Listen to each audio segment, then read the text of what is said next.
It's not looking good, bruv. It's not looking good. Listen, welcome to another episode of WTF. Glad that you guys could join me, man. Glad that you guys could join me. This isn't the best of times to be.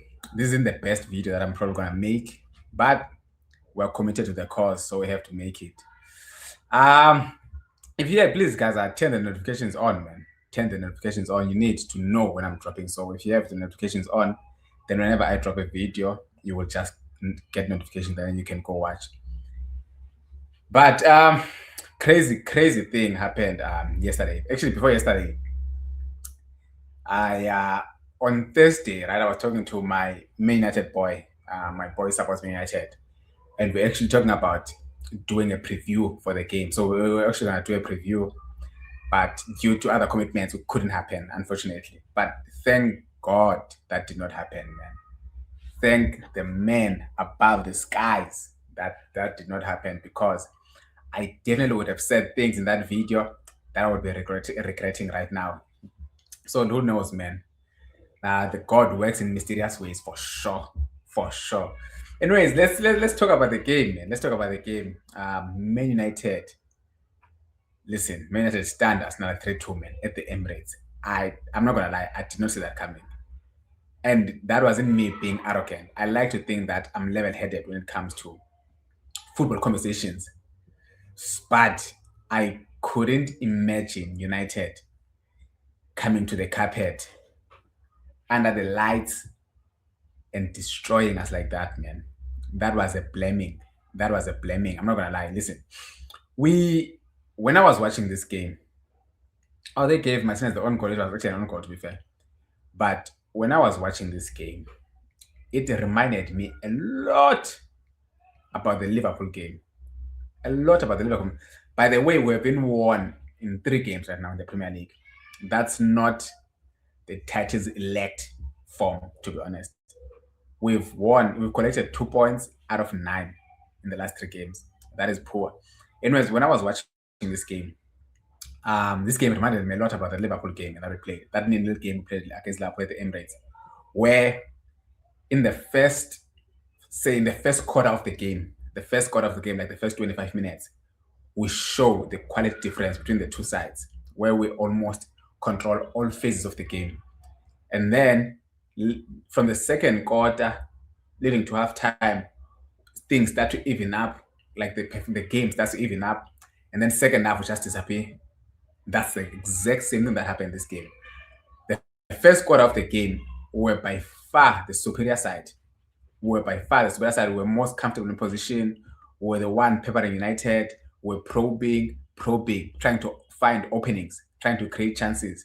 And from that pressure, we got the goal that we deserved, to be honest. And from that moment, I thought that now United will be forced to attack us, which will create more chances for us to score more goals.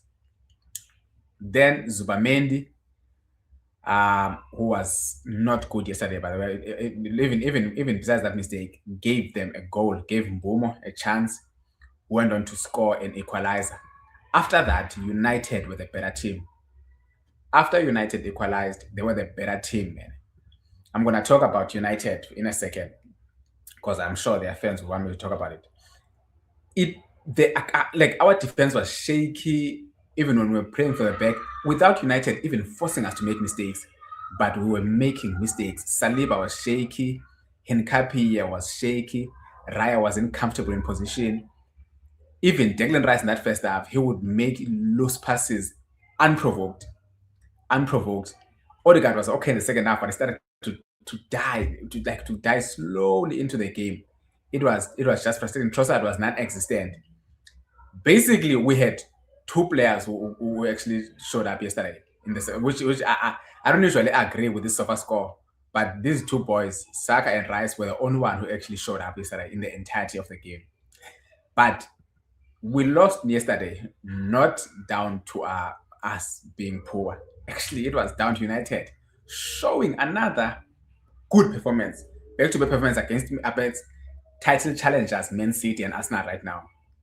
They were good against Man City, but low-key, I thought that we would be a different. I thought that our quality is slightly better than Man City, so it would be a different challenge. But listen, man, United handled themselves well away at the Emirates, at the ground where they struggled to win. To be honest, United struggled to win at the Emirates.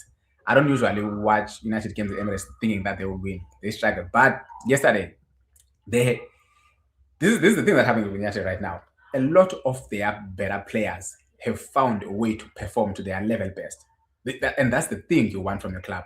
You want your best players to perform at their level best. Then they get to drag the other low level quality players to also improve their performances. That is exactly what's happening at United. Right now, you are watching Dogo. He's been balling out in recent weeks, man. Dogo has been performing well. I thought Casemiro. Listen, I've said this. I've said this. If you check all my United videos when I talk about United, I mentioned Casemiro in the last 18 months. He has locked in. You know Casemiro, right? There's been two phases of Casemiro in Man United. Casemiro in the first season, when they signed him from Madrid, where to me personally, that is his best season ever, and that including Madrid. Casemiro's first season at United is his best individual season ever in terms of performance standpoint. Like if we're talking about performances, that was his best season ever. The way he influenced United solely, he was by far United's best player that season, man. And then there's Casemiro in the second season of United, where he was the worst player ever. Like when you watched Casemiro, you couldn't believe that this guy could kick football at the second season. Hence, Carragher made that leave football before football could leave you comment. But a couple of months after that comment, like 18 months ago, he started locking in towards the end of last season, leading to the beginning of season. He started locking in, man. Casemiro has been balling out, which is, I mean, I guess he's leaving United with something because he's leaving end of season. He's leaving them with something to remember, man. He's what you call a cult hero, to be honest, because his performances in big games, notably, he's scoring corners, he's scoring big crucial games and performances. He's been quality, man. Another game yesterday where I thought Casemiro was impressive. I thought him and Kobe played well yesterday. Mbeumo. Listen, Brian Mbeumo, I think he has 8 Premier League goals this season. I had noted, this is what I like about signing Prem-proven players. They don't need time to adapt. When you sign a Prem-proven player, you don't offer them in any time to adapt. You demand instant impact from them. Instant impact. The moment they sign you, you have to perform. That is exactly what Mbeumo has been doing for United this season. Even United, when United were bad, he's the one who's always seemed to be pushing them, man. Who always seemed to be pushing them forward. Continue like this has been continuing after AFCON. He's been continuing that form, man. Scored against Man City, scored against Arsenal right now. He's on 8 goals this season. Another top performance. I actually think that overall he's been good this season for United. Bruno continues his fine form. I don't think he was as good as he was against City yesterday, to be honest. I thought it was okayish. Of course, he got an assist on that goal, Cunha goal. I think he should have got one for Dogu as well. So he should have had 2 assists, I think.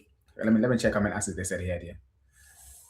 He had 1 assist. I don't think it was that impactful, to be honest. But Pedro Dogu, man, Pedro Dogu is one of the players that personally I like. I like the type of players who just they don't just play on talent, but on will as well. Like he plays on will as well. He forces himself to perform. He drives. He has that drive to work hard, work above everyone else on the pitch. And more times than not, he gets rewarded. Listen, man, this performance, this was a complete performance by United, man. I thought they were brilliant. Which shows why United fans were showing chest before the game. Because, listen, United fans before this game, especially on social media, they weren't showing too much chest. They said that they were going to beat us. And lo and behold, man, they did. And they deserved, to be honest. They deserved it. As much as I wanted us to win, but United deserved to win this game. Now let's check what this game actually does for the league. Not what this game does. Let's check some stats before we do that, actually. Look at the stats, man. Obviously, we're going to have better ball position. We didn't do much with it. Expected goals, 1/9, 0.71 for United. That's fine. We had 15 shots, they had 10. I don't know, man. I think United deserve to score. The stats might say that we deserve to win this game. For me, United deserve to win this game. Let's check the table. Man. But I know that right now, there's the table. We haven't won in 3 games, man. I don't know. Are these your champions? Are these your champions, man? But now we're only 4 points ahead of Villa and City. Uncomfortable, to be honest. It's getting uncomfortable. I guess this is why you want to have a big. I mentioned it when I was doing on my last video that we're a 2-game swing on City because we're 7 points right now, and I was happy at that moment because I knew that at some point we will struggle in the season. Then we can almost cash in on our gap. Now we have cashed in, so which means we need to try and open up the gap again. We need to try and open up the gap again on Man City because 4 points when we are still gonna go to the Etihad, not good at all. Aston Villa also 4 points behind us, so it's just not good at all, man. That loss has done damage on us. I'm not even taking it lightly. It has done huge damage on us, man. But for United needed to win that, man. Especially Liverpool dropping points. They needed to win that to get top 4. Now they are fourth, 1 point ahead of Chelsea, 2 points ahead of Liverpool, which is where they want to be honest. I think United have enough quality to get top 4, and this is exactly what they want. Listen, man, Carrick at the wheel. Let's see what happens. But yeah, man, it's a deserved performance by Man United. No, it's a deserved win by United. No doubt about it. I'm glad, to be honest. I'm hurt. That one went straight to the heart. I'm not gonna lie. I did not expect it. I did not want it to happen, but it has happened. So it's just I haven't recovered, to be honest. But I have to make this video. I have not recovered. But the other game I watched, which I want to talk about, is Liverpool versus Bournemouth. Liverpool versus Bournemouth, man. This game, listen, Liverpool were on a 13-game unbeaten run. I hope I'm right about what I'm gonna say. I'm not gonna fact check it, but I hope I'm right about it. But I read that Liverpool, this is crazy by the way, Liverpool have only won 5 times since September last year. In the Premier League, obviously. They've only won 5 times. I'm not sure if this is true. It's what I heard. I was supposed to fact check it, but listen, it's gonna take a lot of time now. We're already on 12 minutes. But I think if Liverpool have won 5 times, I know that Liverpool fans have been frustrated with Arne Slot publicly. They don't want him. They want him sacked. But they went on this 13-game run unbeaten. So you would think that, of course, there were a couple of draws there, but you would think that, but to learn that they won only 5 times since September, I don't know, man. In the Premier League, I don't know. That's a sackable offense for Arne Slot. Liverpool fans genuinely unhappy with Arne Slot. This is what I'm going to say, right? This is what I'm going to say. It would be a poor management from Liverpool managers to keep Arne Slot up until the end of the season if the person that they're going to replace him with is Xabi Alonso. It would be poor from them because Xabi Alonso is available right now. So if you know that you're going to sack the person in charge at the end of the season to hire someone who's available, then why don't you just give him like 4 months to get used to the players? I don't understand. It would be poor from Liverpool. But we're not talking about that. We're talking about the game. And listen, Liverpool is struggling. They struggled in this game as well.